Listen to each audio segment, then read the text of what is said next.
Miss Catherine Bernardo and Alden Richards, abay tila nagsagutan sa kanilang mga post. Abay may alapaap din bang sagot si Mr. Alden? But before that, if you haven't subscribed yet to my YouTube channel, please don't forget to like, share, and subscribe at hit mo na rin ang notification bell for more showbiz updates. Bago tayo first magpatuloy sa ating updates for today's video, nais ko pong pasalamatan kayo for always watching and trusting this channel. Thank you so much sa inyong panonood. Bago tayo magsimula, let's watch this video clip.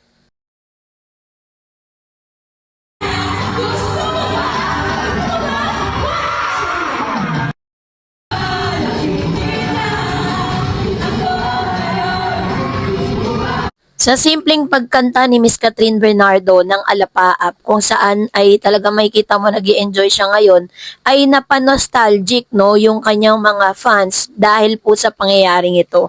So sinasabi kasi nito na parang meron daw di umanong ibig sabihin si Miss Catherine Bernardo sa pagkanta niya nito. Para lang po bigyan kayo ng background patungkol dito. So ano nga ba yung Alapaap at bakit ito mahalaga? Yung kantang ito, no, yung klasikong kantang ito. Sabi diyan, ang Alapaap ay isang klasikong awitin ng sikat na OPM rock band na Eraserhead na unang lumabas noong 1994 sa kanilang album na Circus. Ito ay naging isa sa pinaka-iconic na kantang Pinoy rock na madalas i-interpret bilang isang ode to freedom o pahayag ng pagnanais ng kalayaan dahil sa mga linyang naglalarawan ng pakiramdam na parang lumilipad sa ulap.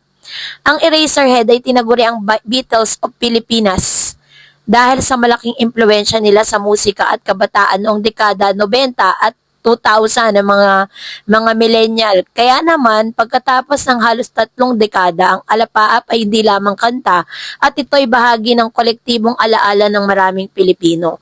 So sa pagkanta nga ni Miss Catherine Bernardo ay muling nag-viral itong kantang ito. Ang dami na namang kumakanta nito sa TikTok.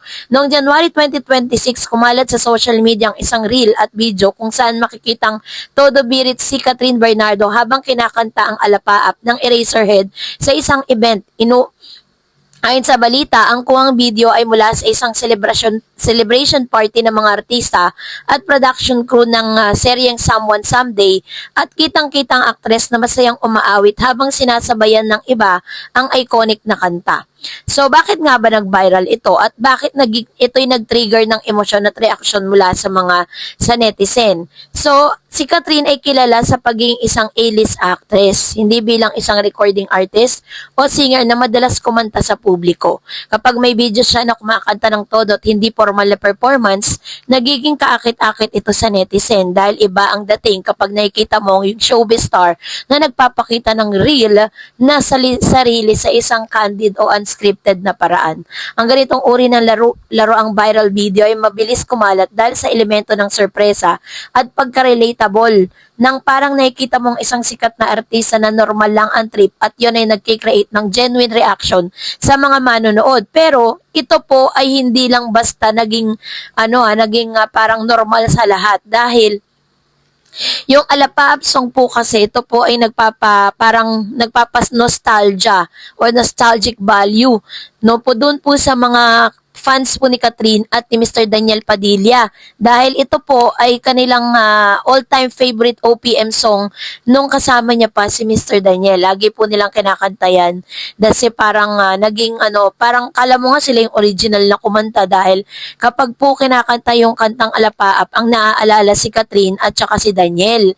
Pero sabi dyan, madalas itong ilagay sa listahan ng mga all-time favorite OPM song na maraming netizen. Ito'y simbolo ng kabataan at malayang pakiramdam ng maraming millennial ng Gen Z. Pero sa sa kanila pong paglalarawan, tila sinasabi nila na kaya daw di umano kinanta ni Miss Catherine Bernardo ang kantang ito po ay nagpapahiwatig na siya talaga ay malaya na from past relationship, from past feelings, no? Parang yung 11 years na relationship niya doon sa kanyang ex ay parang wala na talaga as in, nasaid na, no?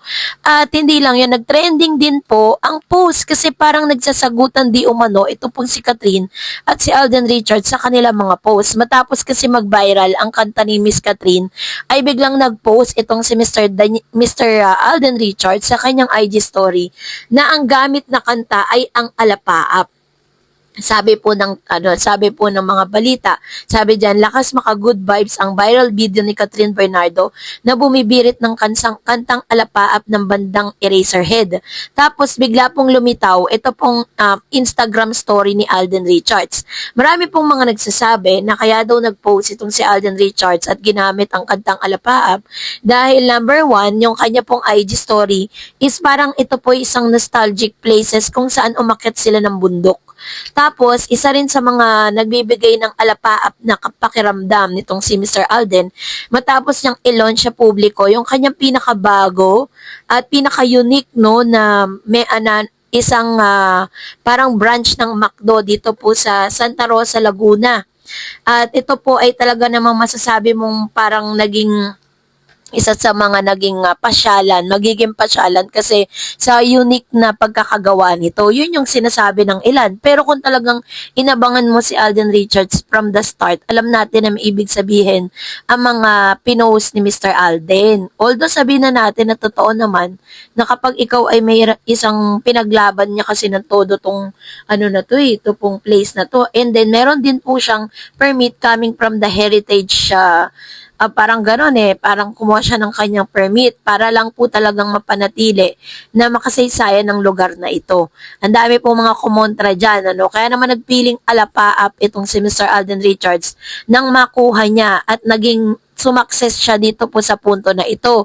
So kung makikita po ninyo, from the soft opening pa lang, sobrang puno. As in talagang yung kanilang parking lot talagang puno, soft opening. And then magkakaroon po talaga sila ng grand opening this coming January 20, 2025. According po sa mga netizen is ipinagpapalagay nila na ang kanta nito is parang sinasagot no ito pong mga kanta ni Miss Catherine. Sabi kasi ng mga netizen, lalo ng mga Katden fans, bakit daw sa dinami-dami ng mga kanta, bakit same song ang ginamit ni Mr. Alden Richards dun po sa post ni Miss Catherine? Parang sinasabi nito na sinasagot ni Mr. Alden Richards yung post ni Miss Catherine Bernardo. Although sabihin na natin na parang wala naman talaga silang paramdam sa publiko at parang wala naman ganap si Catherine at si Alden Richards, which is normal dahil si Catherine may sarili po siyang proyekto na kailangan proteksyonan at kailangan i-promote. Ganon din naman si Alden Richards, may sarili rin siyang project na kailangan niya rin pong i-promote, no? Dapat po is talagang ima-mindset nila lahat ng mga manonood na ang bagong kasama ngayon ni Alden ay si Miss Nadine Lustre at ang bagong namang kasama ni Miss Catherine ay si Mr. James Reid. So, it's either of the two. Sino po ba yung gusto nyong suportahan at sino po yung gusto nyong panoorin? According sa mga comments na magkaibang platform ang gagamitin nila sa paglabas nila ng kanilang mga serye, no? Kanilang mga proyekto. Kaya walang magiging conflict. So that's it for today. For more videos and updates, please don't forget to like and subscribe. And please don't forget to follow my Facebook page, Dareds TV and Dareds channel. God bless everyone.